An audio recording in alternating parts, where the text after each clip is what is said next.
Shalom, salam sejahtera. Renungan malam seiman berjudul Gereja yang Tampak dan Tidak Tampak. Dan segala sesuatu telah diletakkannya di bawah kaki Kristus dan Dia telah diberikannya kepada jemaat sebagai kepala dari segala yang ada.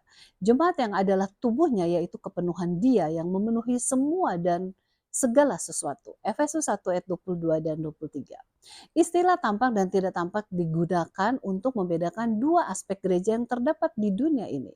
Metafora atau gambaran kiasan yang telah ditemukan di atas pada khususnya diterapkan kepada gereja yang tampak. Gereja yang tampak adalah gereja Allah yang diorganisasi untuk melayani. Gereja itu memenuhi perintah agung yang diberikan Kristus untuk melaksanakan pemberitaan Injil kepada dunia ini.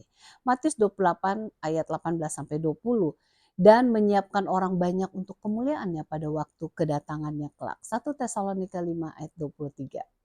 Saksi istimewa yang dipilih Kristus akan menerangi dunia dan melakukan tugas pelayanan seperti yang telah dilakukannya. Mengkhotbahkan Injil kepada orang miskin, menyembuhkan orang yang hancur hatinya, memberikan kelepasan bagi orang yang tertawan, serta memulihkan penglihatan orang yang buta, membebaskan orang yang tertindas, dan mengkhotbahkan tahun-tahun rahmat Tuhan telah datang. Lukas 14 ayat 18 dan 19. Gereja yang tidak tampak juga disebut gereja yang universal, terdiri dari seluruh umat Tuhan sepanjang zaman di dunia ini. Di dalamnya terdapat orang-orang percaya yang telah dalam gereja yang tampak dan banyak juga, walaupun mereka tidak termasuk ke dalam gereja yang diorganisasi, yang menurut semua orang yang telah diberikan Kristus kepada mereka. Yohanes 1 ayat 9. Kelompok yang terakhir ini termasuk di dalamnya mereka yang tidak pernah memperoleh kesempatan untuk mempelajari kebenaran mengenai Yesus Kristus, akan tetapi telah menyambut Roh Kudus dan oleh dorongan diri sendiri melakukan apa yang dituntut hukum Taurat Allah. Roma 2 ayat 14. Eksistensi gereja yang tidak tampak menyatakan bahwa menyembah Tuhan pada hakikatnya dalam pengertian yang paling tinggi ialah rohani. Penyembahan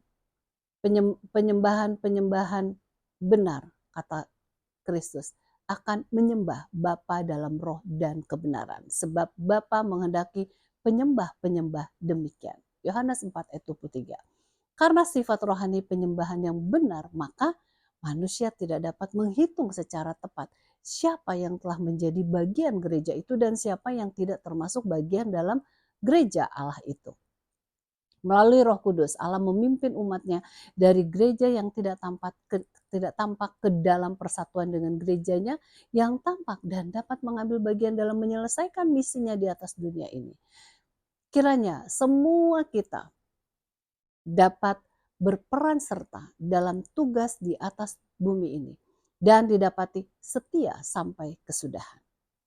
Kiranya Tuhan memberkati.